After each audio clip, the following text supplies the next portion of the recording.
નમસ્કાર વિદ્યાર્થી મિત્રો, આજે આપણે સૌ તમારી પાસે અંગ્રેજી વિષયની જે જ્ઞાન સેતુ પુસ્તિકા છે તેમાંથી યુનિટ 7 તથા યુનિટ 8માં જે પ્રવૃત્તિઓ આપેલી છે તે સમજવાની છે. પણ તે પહેલાં આપ સૌને એક વસ્તુ યાદ કરાવી દઉં કે અહીંથી આ એપિસોડમાં જે પ્રવૃત્તિઓ પ્રસારિત થઈ રહી છે તે માત્ર તમારી સમજ માટે છે. અત્યારે તમારે તમારી બુકલેટમાં લખવાનું નથી. બધાને યાદ છે ને આ વસ્તુ? તો ઓકે, હવે તમારી બુકલેટમાં જુઓ page number 35. Unit 7 page number 35 પર આપેલું છે. Unit 7 there is, there are.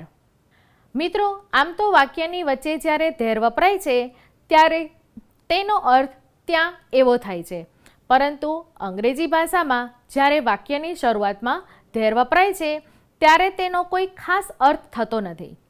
ધેરનો ઉપયોગ કોઈ બાબત, સ્થળ કે ચીજ વસ્તુઓનો નિર્દેશ કરવા માટે થાય છે. ધેર પછી વર્તમાન કાળનું ટુ બીનું રૂપ ઇઝ અથવા આર આવે, ભૂતકાળનું ટુ બીનું રૂપ વોઝ અથવા વેર આવે અને ભવિષ્યકાળનું ટુ બીનું રૂપ વિલ આવતું હોય છે. ડિયર ફ્રેન્ડ્સ, ધેર ઇઝ અને ધેર આર આ શબ્દો તમારા માટે નવા નથી. આનો અભ્યાસ તમે અગાઉ પણ કરી લીધો છે. અહીં હમણાં જ આપણે સમજ મેળવી તે પ્રમાણે ધેર જ્યારે વાક્યમાં વચ્ચે આવે છે ત્યારે તેનો અર્થ ત્યાં થાય છે અને મોટાભાગે અંગ્રેજીમાં ધેરનો ઉપયોગ વાક્યની શરૂઆતમાં થાય છે. વાક્યની શરૂઆતમાં જ્યારે ધેરનો ઉપયોગ થાય છે ત્યારે તેની સાથે ટુ બીનું રૂપ મૂકવામાં આવે છે. હવે ટુ બીનું રૂપ શું છે તે તો આપ સૌ ખૂબ સારી રીતે જાણો છો. યાદ કરો બધા. વર્તમાન કાળના ટુ બીના રૂપ કયા કયા છે? Yes, am, is, R.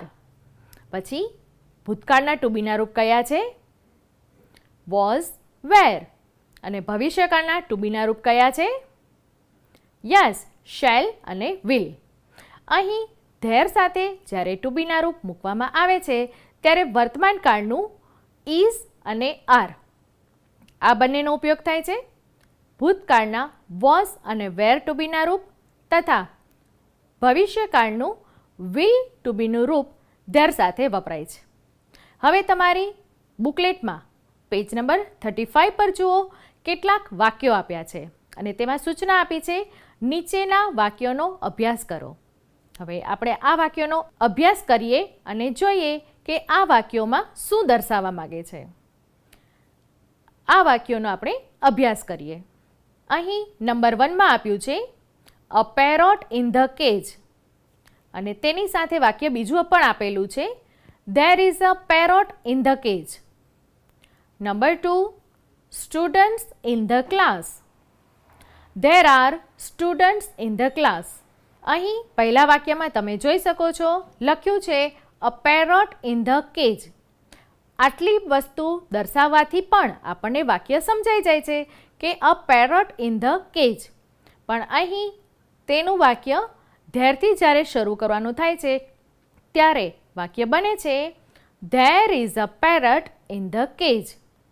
તેવી જ રીતના બીજું વાક્ય પણ આપેલું છે તે જુઓ, સ્ટુડન્ટ્સ ઇન ધ ક્લાસ.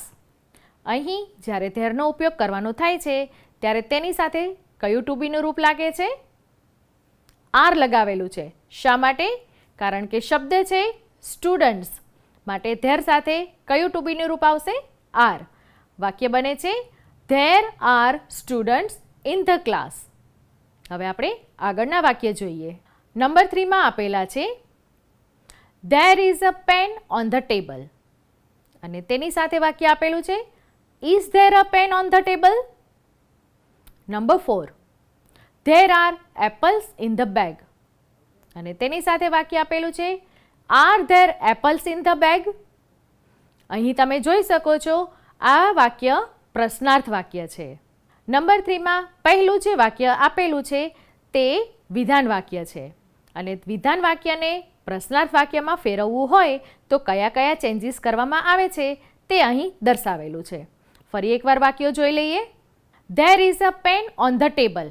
હવે આ વાક્યને પ્રશ્નાર્થ વાક્યમાં ફેરવતી વખતે ટુ બીનું રૂપ છે તે પ્રશ્નાર્થ વાક્યમાં સૌથી પહેલાં મુકાય છે. અહીં તમે જોઈ શકો છો ધેર ઇઝની જગ્યાએ ઇઝ ધેર લખેલું છે અને વાક્ય પછી લખેલું છે is there a pen on the table. તે જ રીતે નંબર 4માં પણ જુઓ, there are apples in the bag. હવે આ વાક્યને પ્રશ્નાર્થ વાક્યમાં ફેરવતી વખતે ટુ બીનું રૂપ આગળ મૂકવાનું છે અને અહીં પ્રશ્નાર્થ વાક્ય બનાવેલું છે are there apples in the bag. There is અને ધેર આર આ પ્રકારના વાક્યો જ્યારે તમારી સામે હોય છે અને તે વાક્યને પ્રશ્નાર્થમાં ફેરવવાના હોય છે ત્યારે વાક્યમાં આપેલ ટુ બીનું જે રૂપ છે તે પ્રશ્નાર્થ વાક્યમાં સૌથી પહેલાં મૂકવાનું હોય છે અને ત્યાર પછી ધેર. આ વસ્તુ આ વાક્યો દ્વારા ચોક્કસ સમજાઈ જશે. હવે આપણે જોઈએ આગળના વાક્યો. નંબર 5માં 3 સેન્ટેન્સીસ આપેલા છે. હવે આપણે જોઈ લઈએ તે સેન્ટેન્સીસ કયા કયા છે. There is a book in my bag. There is no book in my bag. There is not a book in my bag. પછી નંબર 6માં જુઓ, There are flowers in the garden. There is no flower in the garden. There is not any flower in the garden. જે રીતે હમણાં આપણે પ્રશ્નાર્થ વાક્ય બનાવ્યા તે જ રીતે અહીં નકાર વાક્ય બનાવેલા છે. અહીં તમે જોઈ શકો છો વિધાન વાક્ય આપેલું છે, ત્યાર પછી તે વાક્યને નકાર વાક્યમાં ફેરવતી વખતે ટુ બીના રૂપ પછી નો અથવા નોટ મૂકવામાં આવ્યું છે. હવે જ્યારે નો મૂકીએ છીએ ત્યારે નકાર વાક્ય કઈ રીતે બને છે તથા નોટ મૂકીએ છીએ ત્યારે નકાર વાક્ય કઈ રીતે બને છે તે ફરી એકવાર સમજી લઈએ. અહીં તમે જોઈ શકો છો there is a book in my bag. હવે અહીં આ વાક્યમાં જ્યારે નો મૂકવામાં આવે છે ત્યારે નકારવાચક વાક્ય કેવું બને છે? There is no book in my bag. પછી તમે જોઈ શકો છો તેના પછીના વાક્યમાં નકાર વાક્ય બનાવવા માટે નોટ મૂકેલું છે. હવે તેમાં શું ચેન્જીસ છે? There is not a book in my bag. અહીં તમે જોઈ શકો છો અ બુક બતાવેલું છે અને ઉપર માત્ર નો લખેલું છે.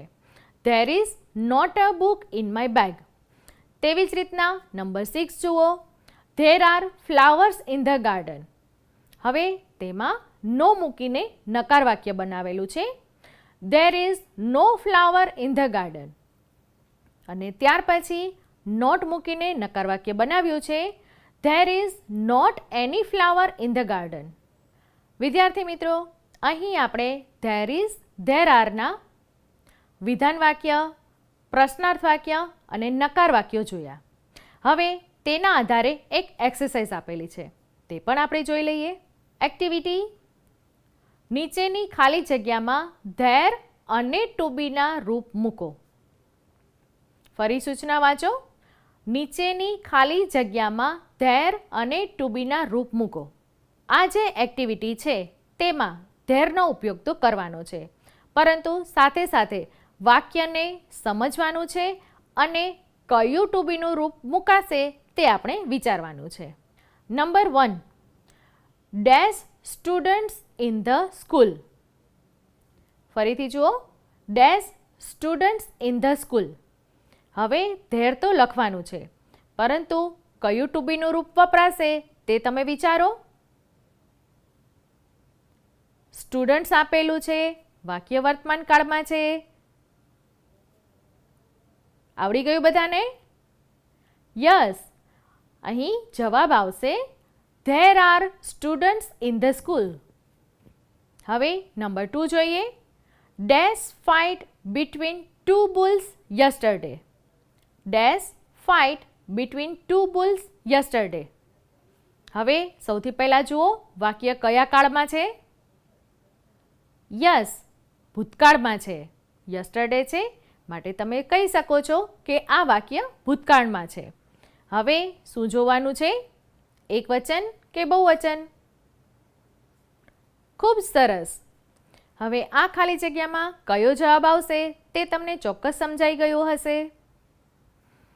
ત્યાર પછીના નંબર 3, 4 અને 5 ખાલી જગ્યા આપેલી છે તે આપણે એકવાર વાંચી લઈએ. Number 3, dash be a holiday next Sunday. Number 4, dash cat on the roof. Number 5, dash many rivers in our country.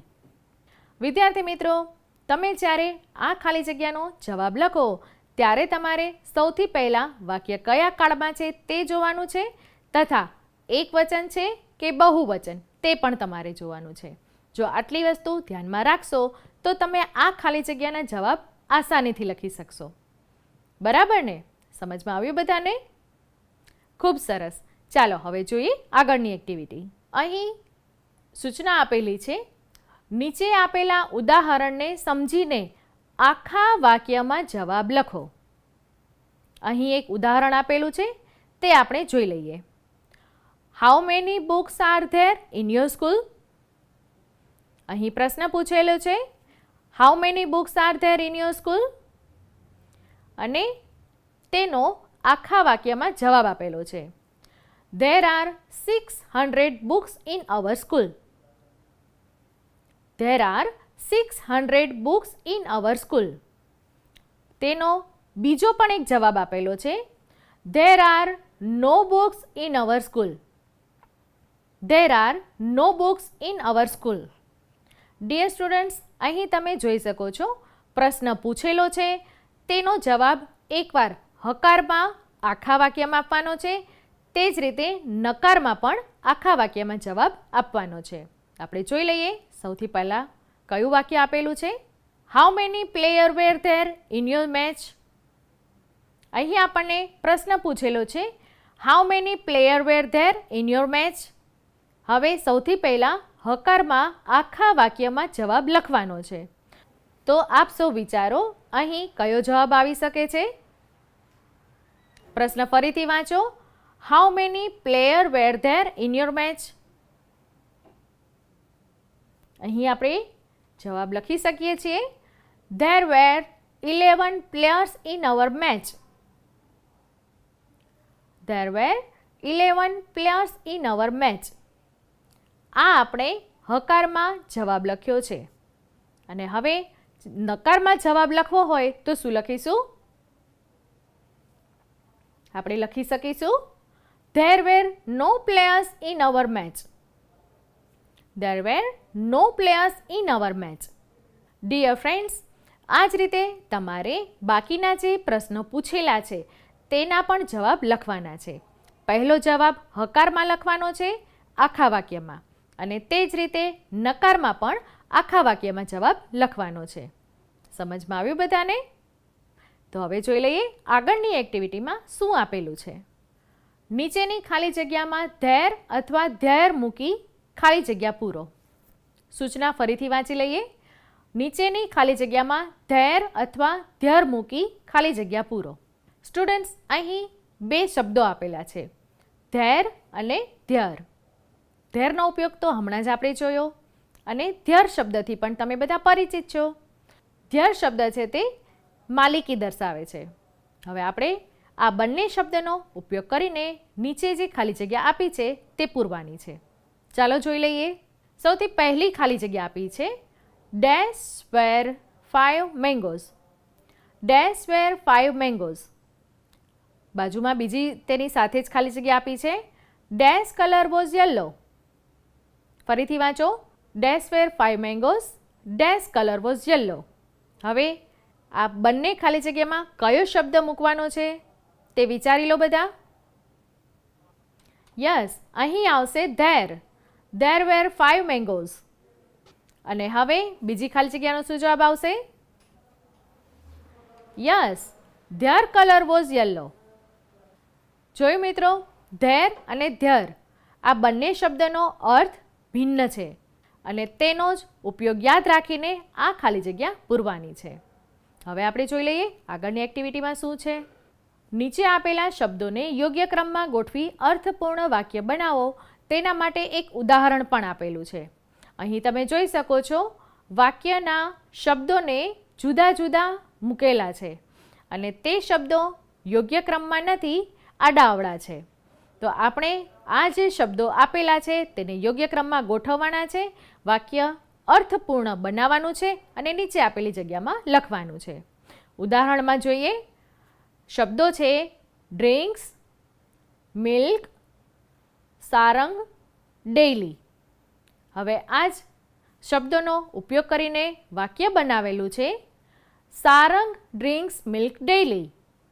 Dear friends, અહીં જે શબ્દો આપેલા છે તેમાં તમે જોઈ શકો છો કે જ્યારે શબ્દમાં સારંગ લખેલું છે ત્યારે સ્મોલ લખેલું છે, પણ આપણે સૌ જાણીએ છીએ કે કોઈ પણ વ્યક્તિનું નામ આવે ત્યારે તેનો ફર્સ્ટ લેટર કેપિટલ હોય છે.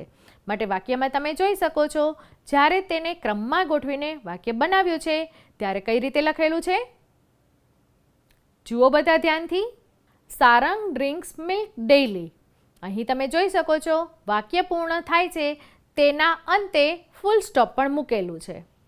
હવે આપણે પહેલું વાક્ય જોઈ લઈએ. અહીં પહેલા વાક્ય માટે શબ્દો આપેલા છે Anil sometime TV serial watches. હવે આ શબ્દોને ક્રમમાં ગોઠવવાના છે જેથી અર્થપૂર્ણ વાક્ય બને. હવે સૌથી પહેલાં વિચારો શું આવી શકશે. પ્રયત્ન કરો બધા. યસ, અહીં વાક્ય બનશે Anil watches TV serial sometime. Anil watches TV serial sometime. આ જ રીતે બાકીના જે 4 વાક્યો આપેલા છે તેને પણ અર્થપૂર્ણ વાક્ય બનાવવાનું છે.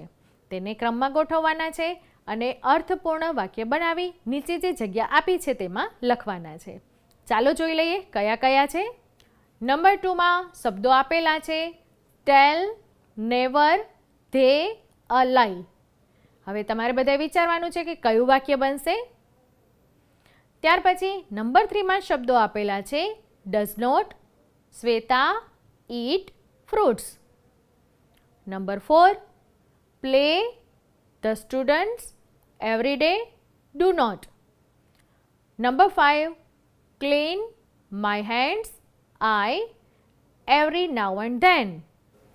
આ એક્ટિવિટીમાં શું કરવાનું છે તે તમને સમજમાં આવી ગયું હશે. હવે જોઈ લઈએ આગળની activity. Rearrange the following jumble words into meaningful sentences. શબ્દોને યોગ્ય પદ ક્રમમાં ગોઠવી અર્થપૂર્ણ વાક્ય બનાવો. સ્ટુડન્ટ્સ, હમણાં આપણે આગળની જે પ્રવૃત્તિ કરી તે જ પ્રમાણેની આ પ્રવૃત્તિ પણ છે. અહીં જમ્બલ વર્ડ્સ આપેલા છે તેનો યુઝ કરીને વાક્ય અર્થપૂર્ણ બનાવવાનું છે. આપણે જોઈ લઈએ વાક્યો કયા કયા છે. સૌથી પહેલું તમે જોઈ શકો છો a big it is city.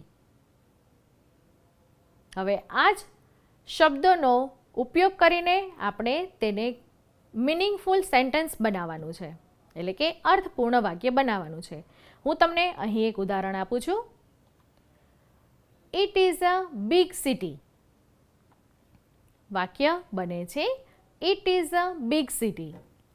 ત્યાર પછી જુઓ નંબર 2માં આપેલું છે Radha a song sang.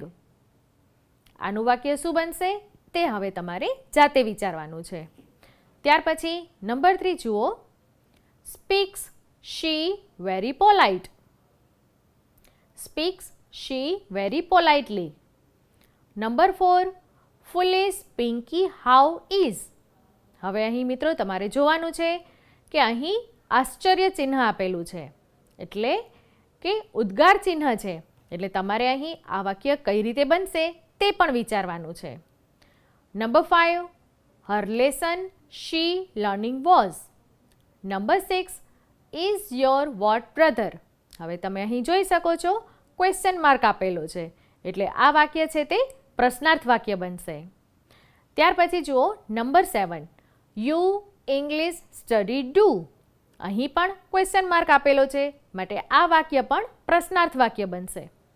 Number 8 cup, tea, drank, Mary a of. Number 9 you hungry are now. અહીં પણ પ્રશ્નાર્થ ચિહ્ન આપેલું છે, માટે આ વાક્ય પણ પ્રશ્નાર્થ વાક્ય બનશે. Number 10 went Mohan school to yesterday. અહીં જે વાક્યો આપેલા છે તેને મિનિંગફુલ સેન્ટેન્સીસ તમારે બનાવવાના છે અને અહીં જે ખાલી જગ્યા આપેલી છે તેમાં લખવાના છે. તમને સમજાઈ ગયું હશે કે આ એક્ટિવિટીમાં શું કરવાનું છે. હવે પછી એક સમજ આપેલી છે તે આપણે જોઈ લઈએ. મિત્રો ધેર, ધ્યર અને ધેર. આ 3 શબ્દોના ઉચ્ચાર અને અર્થમાં ફેર છે, તે ખાસ યાદ રાખો. ધેર વાક્યની શરૂઆતમાં વપરાય ત્યારે કંઈ ખાસ અર્થ થતો નથી, પરંતુ વાક્યની વચ્ચે તે વપરાય ત્યારે હિયરનો વિરોધી શબ્દ પણ છે, જેનો અર્થ ત્યાં થાય છે. જ્યારે ધ્યર એ સંબંધ અથવા તો માલિકી દર્શાવતું સર્વનામ છે. અહીં તેના ઉદાહરણ પણ આપેલા છે. He is there in the garden. તે ત્યાં બગીચામાં છે. બીજું વાક્ય જુઓ, ઇટ ઇઝ ધેર કાર. આ તેઓની કાર છે, એટલે કે અહીં કારની માલિકી દર્શાવે છે. અને પહેલા વાક્યમાં ધેર છે તે સ્થળ દર્શાવે છે, ત્યાં. જ્યારે ધેર એ ધે આર અથવા ધે વેરનું ટૂંકું રૂપ છે, જેનો અર્થ તેઓ છે અથવા તેઓ હતા થાય છે. There artist. તેઓ કલાકાર છે અથવા તો હતા. વિદ્યાર્થી મિત્રો, અહીં આપણે ધેર ઇઝ, ધેર આર, ધ્યર અને ધેર તેની વાત કરી. આ બધી જ વસ્તુ તમે અગાઉ પણ શીખી લીધી છે. અહીં આપણે તેને યાદ કરી છે, બરાબર ને? હવે આ વસ્તુ તમને ચોક્કસથી સમજાઈ ગઈ હશે. તો હવે આપણે જોઈએ આગળનું યુનિટ, યુનિટ નંબર 8, જેનું નામ છે 3 ડિગ્રીઝ. અને તે તમારી બુકલેટમાં પેજ નંબર 40 પર આપેલી છે. તમારી બુકલેટમાં પેજ નંબર 40 ઓપન કરો. 3 ડિગ્રીઝ. ડિયર સ્ટુડન્ટ્સ, આપણે આપણી આસપાસ રહેલી વસ્તુ કે વ્યક્તિને જ્યારે જોઈએ છીએ ત્યારે તેમાં કંઈક અંશે સમાનતા અથવા તો ભિન્નતા રહેલી હોય છે. વિદ્યાર્થી મિત્રો, આપણી આસપાસના વાતાવરણમાં નજર ફેરવશો તો તમને જાણવા મળશે કે તમામ સજીવ નિર્જીવ વસ્તુઓ, પ્રાણીઓ, વસ્તુઓમાં અમુક અંશે સામ્યતા અથવા ભિન્નતા જોવા મળતી હોય છે. આમ વસ્તુ કે વ્યક્તિ વચ્ચે રહેલી સમાનતા કે ભિન્નતાની સરખામણીને આપણે ડિગ્રી ઓફ કમ્પેરિઝન તરીકે ઓળખીએ છીએ. અંગ્રેજી ભાષામાં ડિગ્રીના 3 પ્રકાર છે: પોઝિટિવ ડિગ્રી, કમ્પેરેટિવ ડિગ્રી અને સુપરલેટિવ ડિગ્રી. ડિગ્રી તમે આગળ પણ ભણી લીધી છે. અહીં આપણે તેને એકવાર યાદ કરવાની છે. કઈ 3 ડિગ્રી છે? પોઝિટિવ ડિગ્રી, કમ્પેરેટિવ ડિગ્રી અને સુપરલેટિવ ડિગ્રી. અહીં આપણે ડિગ્રીનો ટૂંકમાં પરિચય મેળવ્યો. હવે તેની વિશેષ સમજ આપતા વાક્યો દર્શાવેલા છે. તે કયા વાક્યો છે આપણે જોઈ લઈએ. તમારી બુકલેટમાં તમે આ પેજ જોઈ શકો છો. નીચેના વાક્યો વાંચો અને સમજો. A. First box is big. B. Second box is bigger than first box. C. Third box is the biggest of all the boxes. અહીં તમે જોઈ શકો છો 3 બોક્સીસ આપેલા છે, 1, 2 and 3. અહીં ફર્સ્ટ સેન્ટેન્સમાં કહ્યું છે ફર્સ્ટ બોક્સ ઇઝ બિગ, એટલે કે નંબર 1 જે બોક્સ છે તે ઓલરેડી બિગ છે, પણ તેની પાસે જ્યારે સેકન્ડ નંબરનું બોક્સ આવે છે તો તેની કમ્પેરિઝનમાં થોડું મોટું છે, માટે કહ્યું છે second box is bigger than first box. હવે આપણી પાસે ફર્સ્ટ અને સેકન્ડ 2 બોક્સ છે અને તેની સાથે જ્યારે ત્રીજું બોક્સ મૂકીએ છીએ ત્યારે શું દેખાય છે? Third box is the biggest of all the boxes. અહીં ચિત્રમાં તમે જોઈ શકો છો થર્ડ નંબરનું બોક્સ છે તે બધા જ બોક્સમાં સૌથી મોટું છે, માટે કહ્યું છે બિગેસ્ટ. હવે ફરી એકવાર ધ્યાનથી જુઓ. First box is big, second box is bigger than first box, third box is the biggest of all the boxes. હવે આપણે આ જ પ્રવૃત્તિને સમજવા માટે એક ઉદાહરણ જોઈ લઈએ. અહીં તમારી સામે 3 સ્ટાર્સ આપેલા છે. હવે તમે મને કહો, અહીં આપણે બ્લુ સ્ટાર માટે શું કહીશું? બ્લુ સ્ટાર ઇઝ બિગ, બરાબર. હવે યલો અને બિગનું જ્યારે કમ્પેરિઝન કરીશું ત્યારે આપણે શું કહીશું? Yellow star is bigger than blue star, બરાબર. Yellow star is bigger than blue star. અને જ્યારે રેડ સ્ટારની વાત કરીશું ત્યારે આપણે શું કહીશું? યસ, આપણે કહીશું red star is the biggest of all the stars, બરાબર. અહીં તમે જોઈ શકો છો બ્લુ સ્ટાર સૌથી નાનો છે, રેડ સૌથી મોટો છે અને યલો છે તે મીડિયમ છે. Yellow is bigger than blue, red is bigger than yellow. Number 2માં પણ 3 સેન્ટેન્સીસ આપેલા છે અને તમે અહીં જોઈ શકો છો એપલ ટ્રી, મેંગો ટ્રી અને બનિયન ટ્રીનું ચિત્ર પણ આપેલું છે. હવે આ જે 3 ટ્રીઝ આપેલા છે તેની કમ્પેરિઝન કરતા વાક્યો અહીં દર્શાવેલા છે. તમે સૌથી પહેલાં ચિત્ર ધ્યાનથી જોઈ લો. એપલ ટ્રીનું ટ્રંક છે તે કેવું છે, મેંગો ટ્રીનું ટ્રંક કેવું છે તે જોઈ લો અને બનિયન ટ્રીનું ટ્રંક કેવું છે તે જોઈ લો. ચિત્ર ધ્યાનથી જોયું બધાએ? હવે તમે આ વાક્યો વાંચશો તો તમને સરળતાથી સમજમાં આવશે. પહેલું વાક્ય જુઓ. The apple tree does not have thick trunk. વાક્ય વાંચો અને ચિત્ર જુઓ.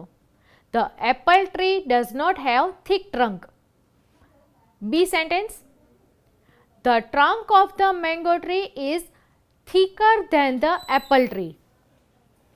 The trunk of the mango tree is thicker than the apple tree. હવે તમારે એપલ ટ્રી અને મેંગો ટ્રીને ધ્યાનમાં લેવાના છે અને બંનેના ટ્રંક જુઓ તમે. વાક્યમાં કયું છે? A trunk of the mango tree. હવે મેંગો ટ્રીનું ટ્રંક જુઓ બધા. Yes, the trunk of the mango tree is thicker than the apple tree. અને હવે નંબર સી સેન્ટેન્સ જુઓ. The banyan tree has the thickest trunk of all the trees. જ્યારે આપણે વાક્ય વાંચીએ છીએ ત્યારે તેની સાથે ચિત્ર પણ જોવાનું, જેથી સરળતાથી આપણને સમજમાં આવી જાય. The banyan tree has the thickest trunk of all the trees. સમજમાં આવ્યું મિત્રો? બનિયન ટ્રીનું જે ટ્રંક છે તે બધા જ ટ્રીમાં સૌથી થીક છે. બરાબર ને? એટલા માટે લખ્યું છે ધ થિકેસ્ટ. ત્યાર પછી આગળ જોઈ લઈએ. નંબર 3માં પણ તમે જોઈ શકો છો 3 ચિત્ર આપેલા છે અને 3 ચિત્રની નીચે નામ પણ આપેલા છે. અર્ણવ, યુવરાજ, આદિત્ય. હવે તમે તે ચિત્રને પહેલાં ધ્યાનથી જોઈ લો. અર્ણવ, યુવરાજ, આદિત્ય. અને હવે આપણે બાજુમાં આપેલા વાક્ય જોઈએ તો તમને સરળતાથી સમજમાં આવશે. એ Arnab is a short boy. હવે તમે જુઓ અર્ણવ કોણ છે? Arnab is a short boy. હવે બીજું સેન્ટેન્સ જુઓ. Aditya is the shortest boy in class. તમે આદિત્યને જોઈ શકો છો. તેના માટેનું વાક્ય આપેલું છે. Aditya is the shortest boy in the class. અને થર્ડ સેન્ટેન્સ છે યુવરાજ ઇઝ શોર્ટર ધેન અર્ણવ. યુવરાજને તમે જોઈ શકો છો તે અર્ણવ કરતાં શોર્ટ છે. અને આ જ પરિસ્થિતિને બીજી રીતે જોવી હોય તો કઈ રીતે જોઈશું? યુવરાજ અને આદિત્યની કમ્પેરિઝન કરીએ ત્યારે શું વાક્ય બનશે? Yuvraj is taller than Aditya. Dear students, અહીં આપણે જે વાક્યો વાંચ્યા તેના આધારે તમને ડિગ્રી ચોક્કસથી યાદ આવી ગઈ હશે. બરાબર ને? હજુ પણ આગળ આ 3 ડિગ્રીની સમજ આપેલી છે તે આપણે જોઈ લઈએ. પોઝિટિવ ડિગ્રીમાં વાક્યનો ફેરફાર કરતી વખતે ગુણવાચક શબ્દ અથવા સમાનતા દર્શક શબ્દનું મૂળ રૂપ જ મૂકવામાં આવે છે. તેમજ જેમની સાથે કમ્પેરિઝન કરી હોય તે ગુણવાચક શબ્દની સાથે એઝ ડેશ એઝ મૂકવામાં આવે છે. અને અહીં ઉદાહરણ પણ આપેલું છે તે જોઈ લઈએ. Number 1, Radha is as good as Sita. Mohan is as clever as Ram. Positive ડિગ્રીનું ફોર્મેશન છે as ડેશ as. એટલે કે as પછી આવે છે જે ગુણવાચક શબ્દ એટલે કે એડજેક્ટિવ છે તેનું મૂળ રૂપ મૂકવામાં આવે છે અને ત્યાર પછી ફરી as લખવામાં આવે છે. એટલે કે as good as tall as clever as soft as. આ બધા ઉદાહરણ છે પોઝિટિવ ડિગ્રીના. હવે આપણે આગળ જોઈએ. અહીં કમ્પેરેટિવ ડિગ્રીની સમજ આપી છે તે પણ આપણે જોઈ લઈએ. કમ્પેરેટિવ ડિગ્રીમાં 2 વ્યક્તિ અથવા વસ્તુ વચ્ચે તુલના કરવામાં આવે છે.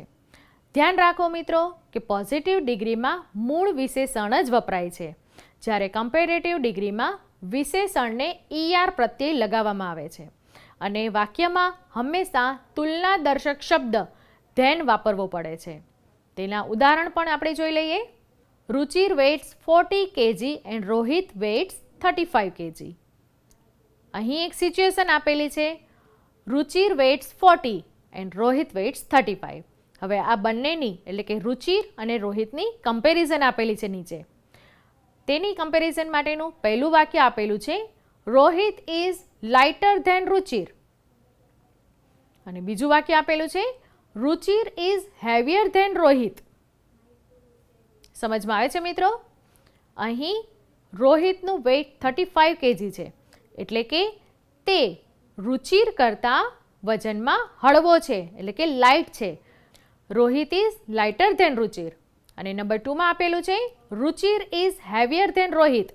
એટલે તમે ઉપરના સેન્ટેન્સમાં જોઈ શકો છો, રુચિરનો વેઇટ 40 kg છે અને રોહિતનો 35 છે. તો તમે કહો કોનું વેઇટ વધારે છે?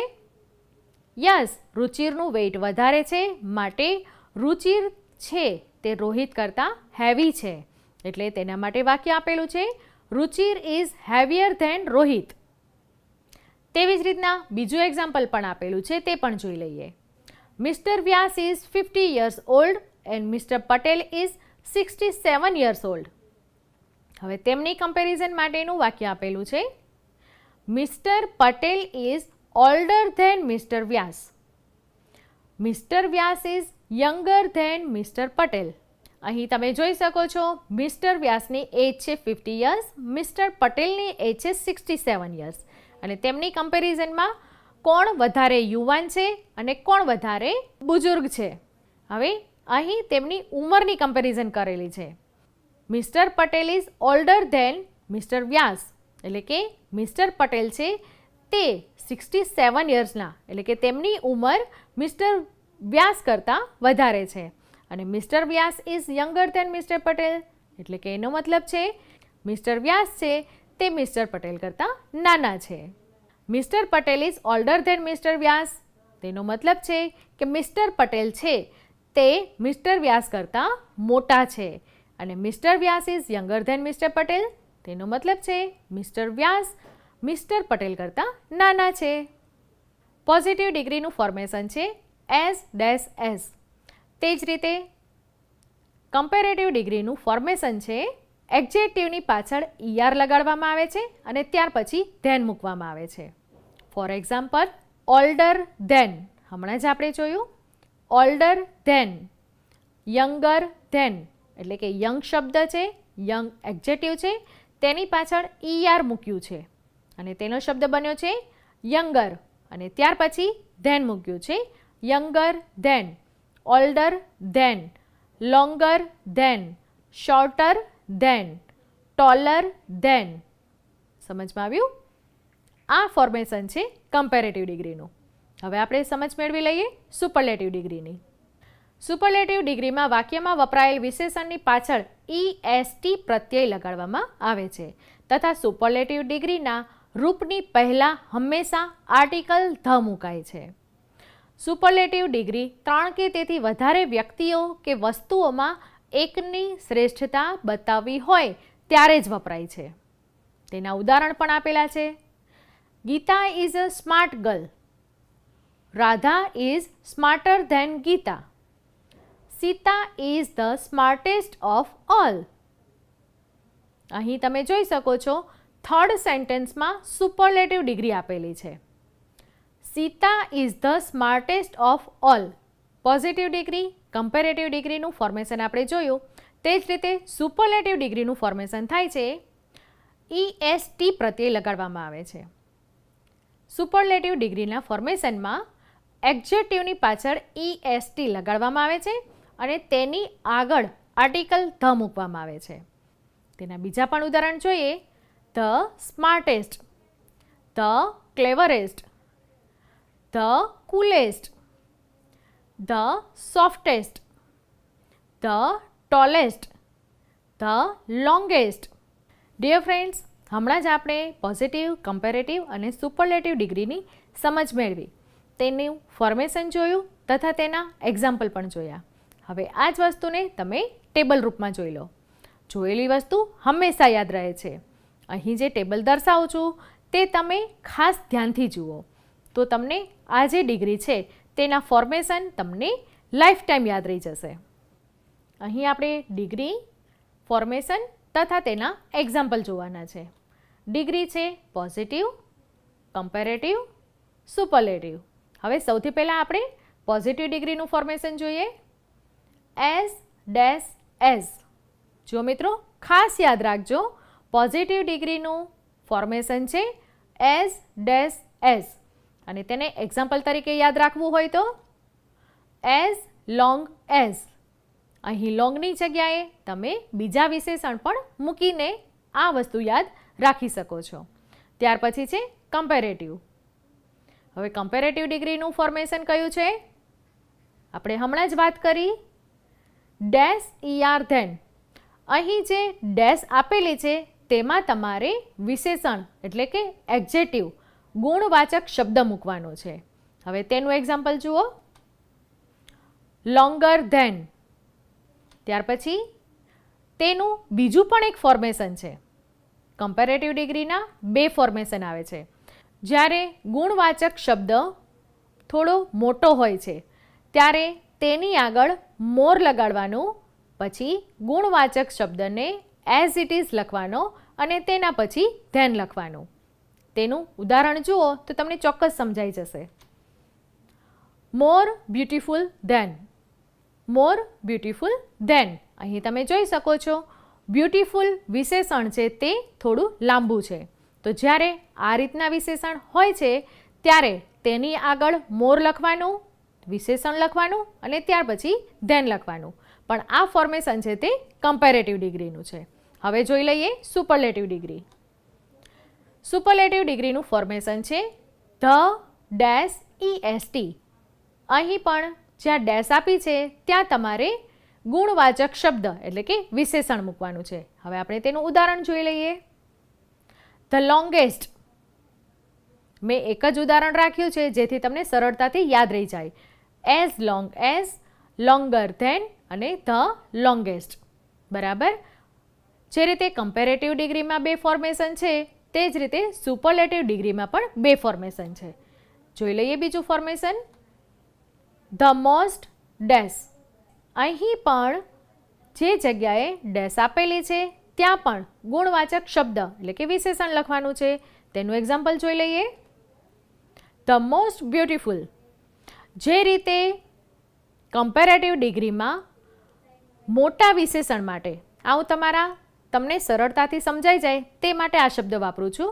મોટા અથવા તો લાંબા વિશેષણ શબ્દ માટે મોર જે રીતે વપરાય છે તે જ રીતે સુપરલેટિવ ડિગ્રીમાં ધ મોસ્ટ વપરાય છે.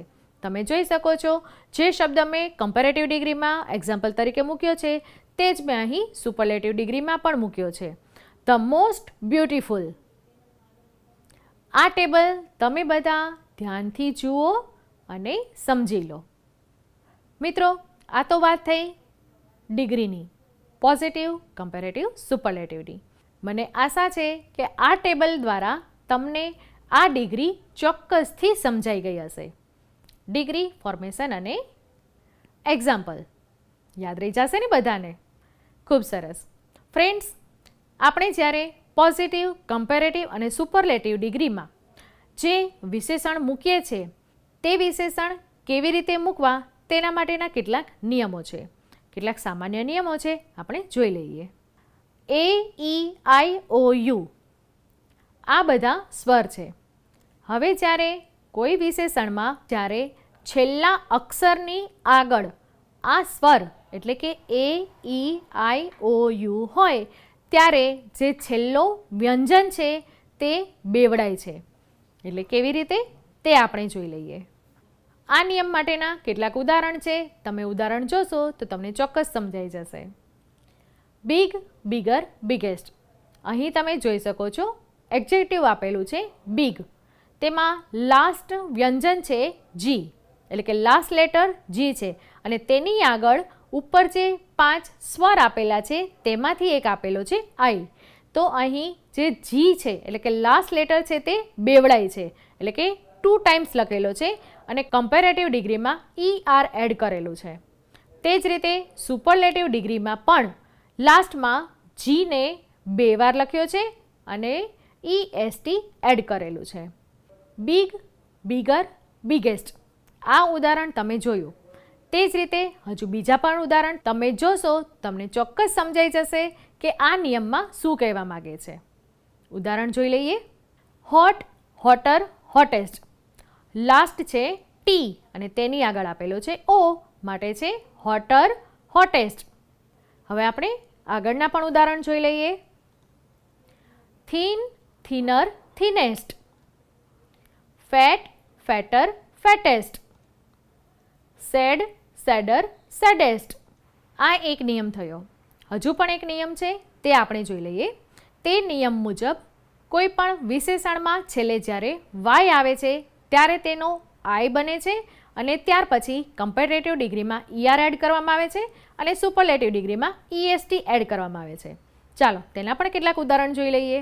Y, IER, EST. તમે જોઈ શકો છો એક્ઝેક્ટિવમાં જ્યારે વાય આવે ત્યારે કમ્પેરેટિવ ડિગ્રીમાં તેનો આઈ કરી ER એડ કરવાનો અને સુપરલેટિવ ડિગ્રીમાં તેનો આઈ કરી EST એડ કરવાનો. એક્ઝેક્ટિવ આપેલું છે લવલી. હવે તમે જોઈ શકો છો કમ્પેરેટિવ ડિગ્રીમાં શું ચેન્જીસ છે અને સુપરલેટિવ ડિગ્રીમાં શું ચેન્જીસ છે. Lovely, lovelier, લવલીએસ્ટ.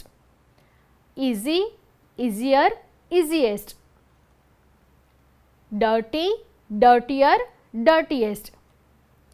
Lazy, lazier, laziest. Happy, happier, happiest. Funny, funnier, funniest. Heavy, heavier, heaviest. આ થયો બીજો નિયમ. જ્યારે વાય આવે છે ત્યારે તેનો આઈ કરવાનો અને ત્યાર પછી જ કમ્પેરેટિવ ડિગ્રીમાં ER એડ કરવાનો અને સુપરલેટિવ ડિગ્રીમાં આઈ કર્યા પછી જ તેનો EST એડ કરવાનું. મિત્રો સૌથી પહેલાં મેં તમને કહ્યું હતું સરળ ભાષામાં સમજાય તે માટે.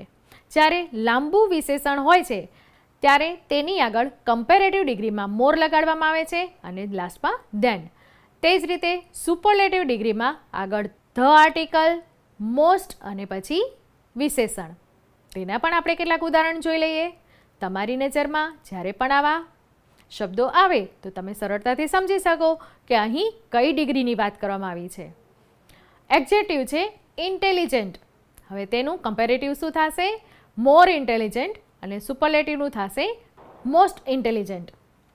તેવી જ રીતના important, more important, most important. Regular, more regular, most regular. Responsible, more responsible, most responsible. Useful, more useful, most useful. Careless, more careless, most careless. Beautiful, more beautiful, most beautiful.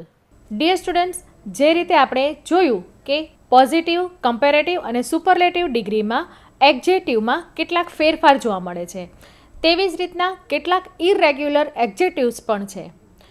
તમને થશે કે ઇરરેગ્યુલર એક્ઝેક્ટિવ્સ એટલે શું? તો તેમાં પોઝિટિવ, કમ્પેરેટિવ અને superlative ત્રણેય ડિગ્રીમાં તેમાં જુદા જુદા ફોર્મ જોવા મળે છે. આપણે જોઈ લઈએ તેનું લિસ્ટ. અહીં જોઈ શકો છો કેટલાક ઇરરેગ્યુલર એક્ઝેક્ટિવ્સ આપેલા છે. Good, better, best.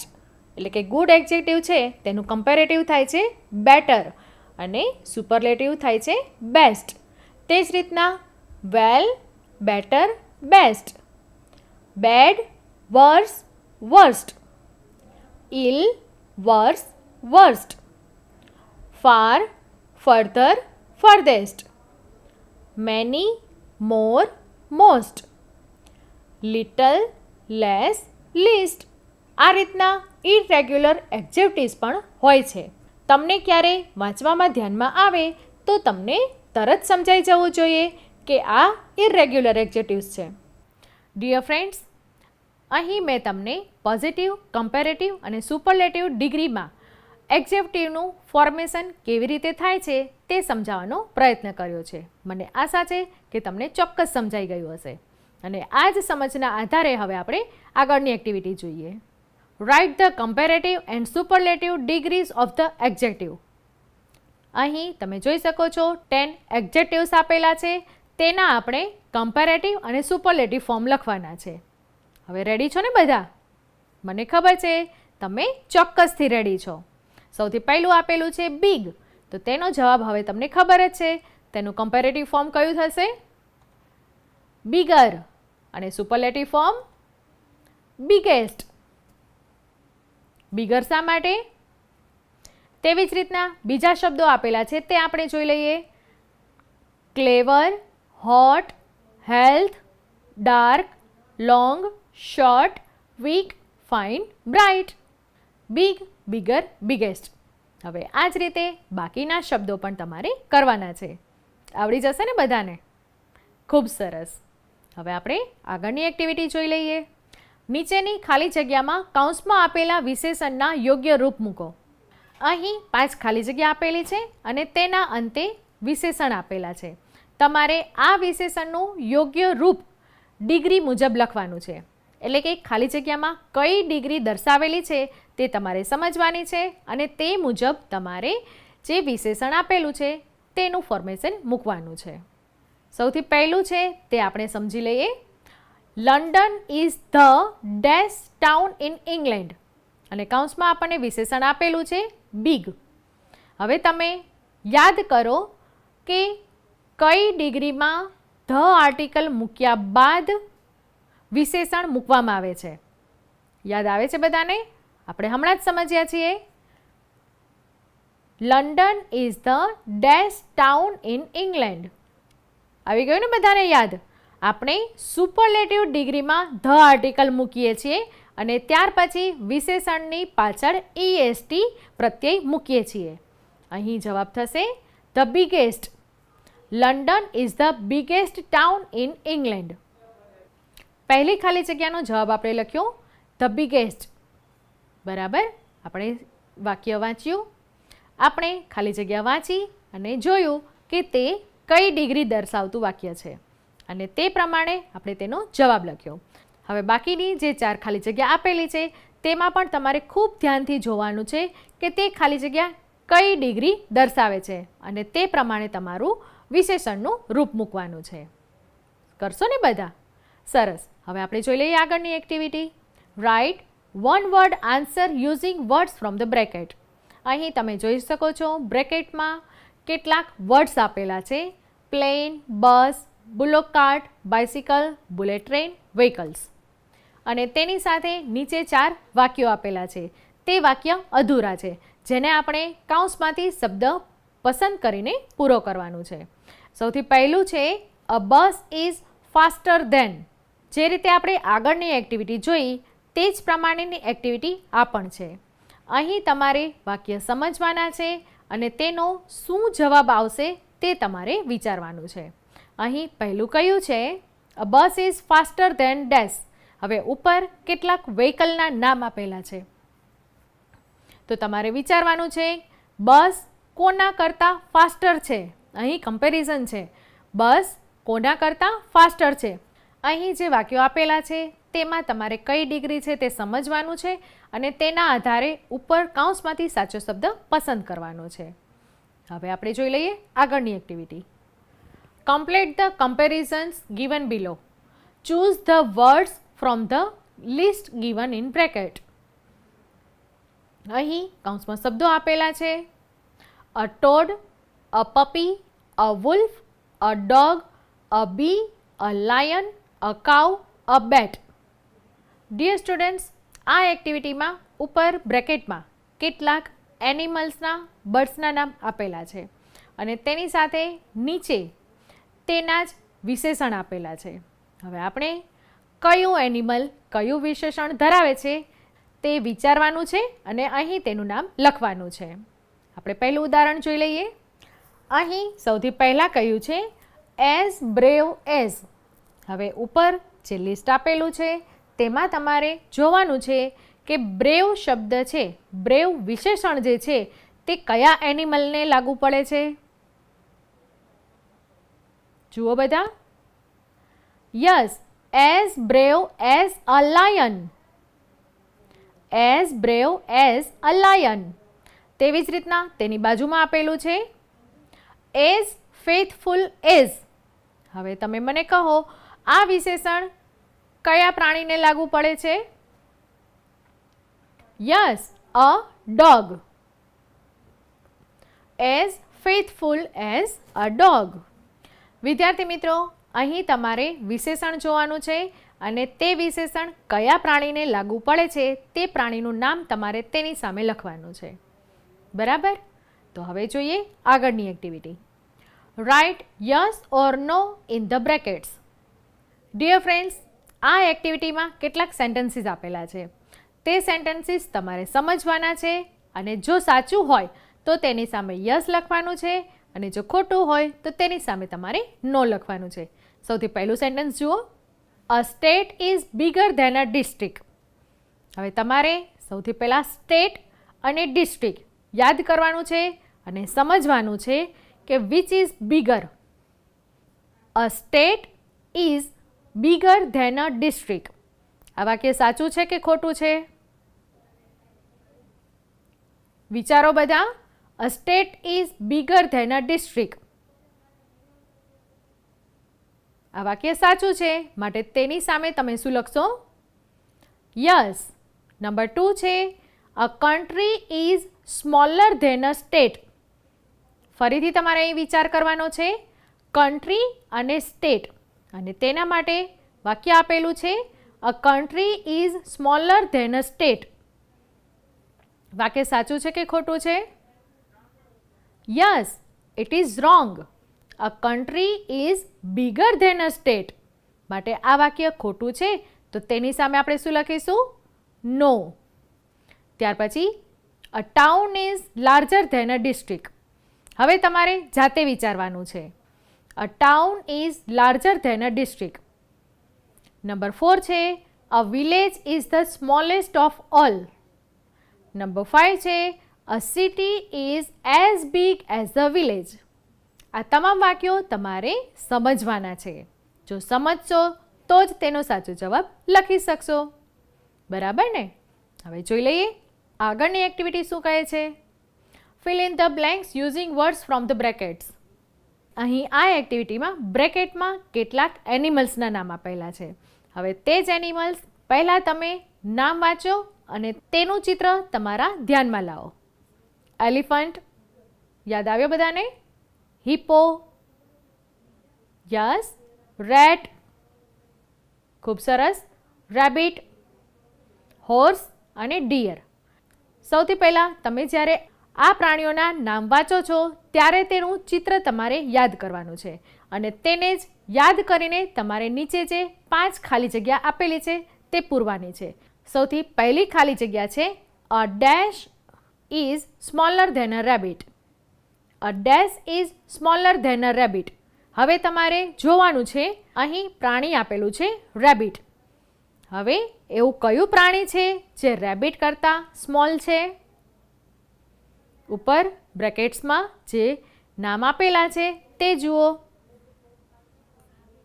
A dash is smaller than a rabbit. કયો જવાબ આવશે? યસ, અહીં જવાબ આવશે rat. A rat is smaller than a rabbit. ત્યાર પછી બીજી ખાલી જગ્યા જુઓ. A dash is smaller than a horse but bigger than a rabbit.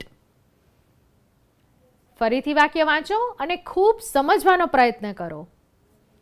A dash is smaller than a horse but bigger than a rabbit. એવું કયું પ્રાણી છે જે હોર્સ કરતાં સ્મોલ છે બટ રેબિટ કરતાં બિગ છે? કૌંસમાં જુઓ બધા.